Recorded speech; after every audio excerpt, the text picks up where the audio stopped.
Welcome back to the channel.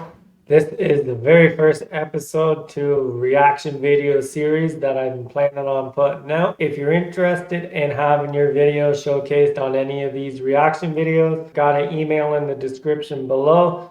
It's motoalley@outlook.com. Send me a link to the video as well as just a little type up of a waiver saying whatever your name is, channel name, authorize MotoAlley to do a reaction video. That being said, thanks Lucky Aces for sending me a link to your video. I did see this video when he originally put it out, but I can't really remember what he talks about in it. So the video that he sent me a link to was why your first motorcycle should be a Honda Shadow 750. And I mean, he has never been more right when it comes to this type of stuff. If you're looking to get into bikes, this may be the reason why you buy a Honda Shadow 750.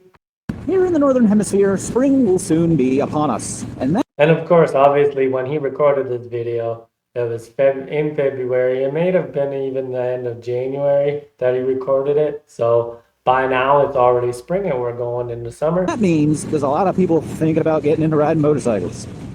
And let me be the first to say, congratulations, you've made an excellent decision. Now, if you're here in the United States, hopefully you've not only looked into, but hopefully have already booked the basic rider course for the Motorcycle Safety Foundation. Which is something that you probably should do. Even if you think you're an expert rider, just kind of refreshing your skills or maybe learning something. While it's not a requirement, they do teach you a lot of basic skills in a nice classroom environment. You know, they'll take you from learning nothing the first day, and then at the end of the weekend, you're pretty much just cruising around freaking in a parking lot like it's nothing. Now, he says it's not a requirement, but depending on where you are, it may be a requirement for your insurance purposes, so just keep that in mind. Which honestly, if you've never been on a bike before, I highly recommend doing that. And then once you get that sorted out, maybe it's time to start looking for a motorcycle. That dream motorcycle you've always wanted.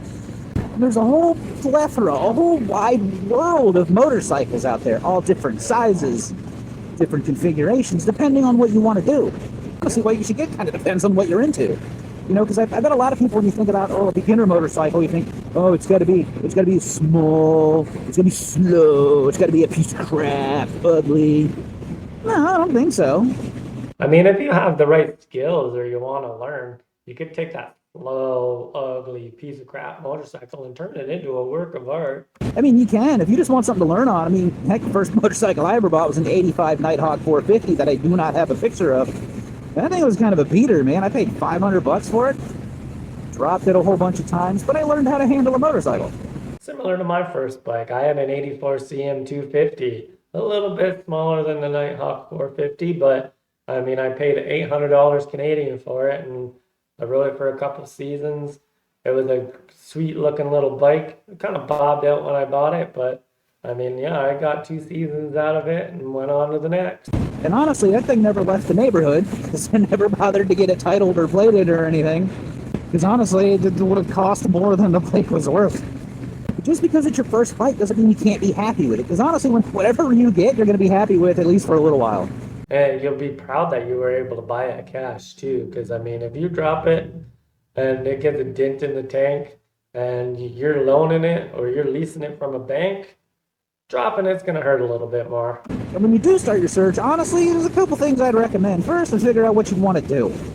Do you want something you can commute on in the city, and then maybe in the weekends go out on like a trail out in the woods or something? You want to do what I'm doing, just kind of cruising back roads? You want to go super fast like that sporty bike guys? I mean, there's options out there for every. As it turns out, it's really fun to ride. It's light. It's easy to throw around. It's got enough power. It can keep up with traffic pretty much anywhere in the United States. Even when I'm romping on this thing and beating on it, it's still 15 miles to the gallon at a minimum.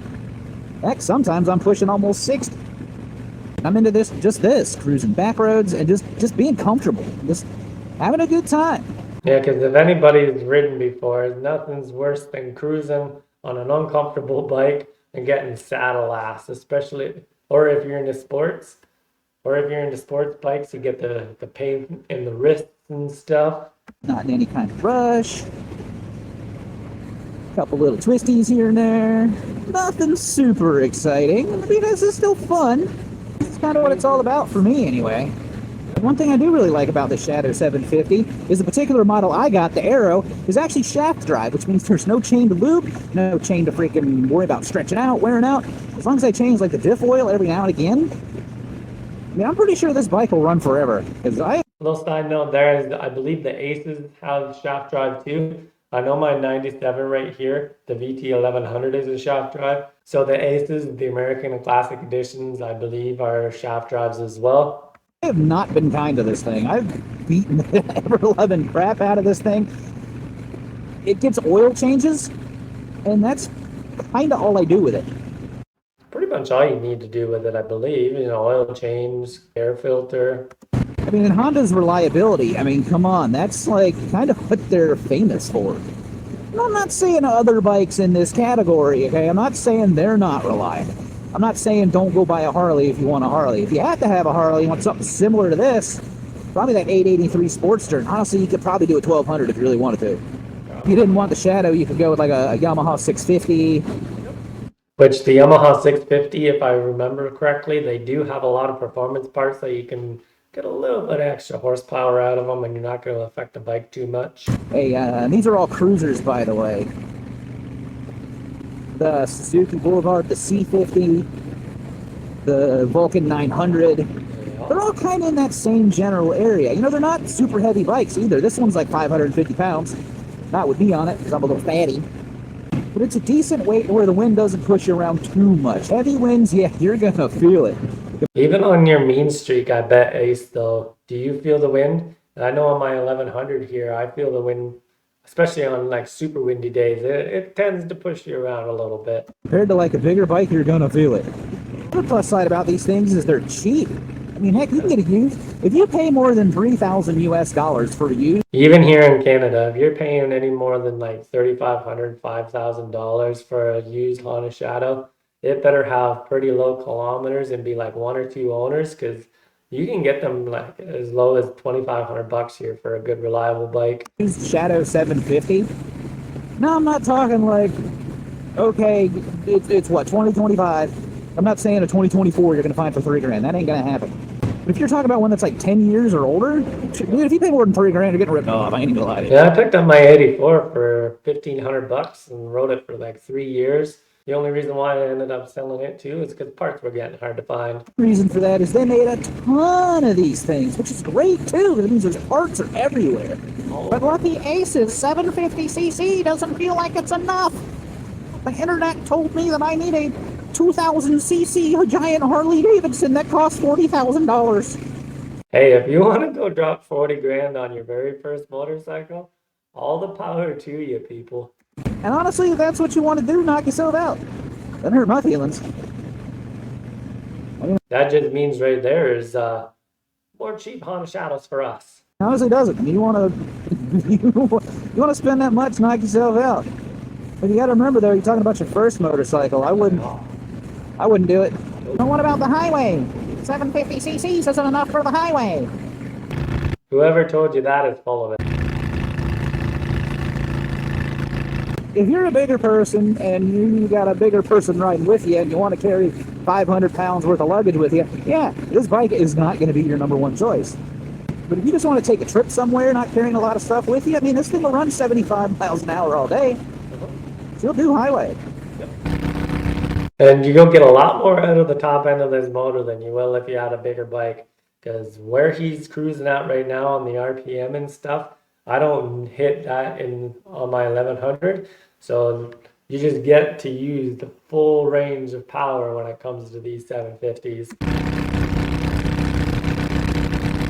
Now, people might say not to use it at this speed for this period of time, but I mean, you got to clean out the top of the motor somehow, don't you? Because honestly, if you wanted to, you could kind of keep the Honda Shadow 750 forever. And if you need some convincing on that, you can check this video out right here. As always, y'all be good. See ya. I always enjoy his videos. Little commentary behind it and stuff is kind of funny, and the way he kind of does his outro, he just keeps it simple, keeps it straight to the point. That's going to wrap up this video though. As always, keep your shiny side up, ride safe, and I'll see you in the next one.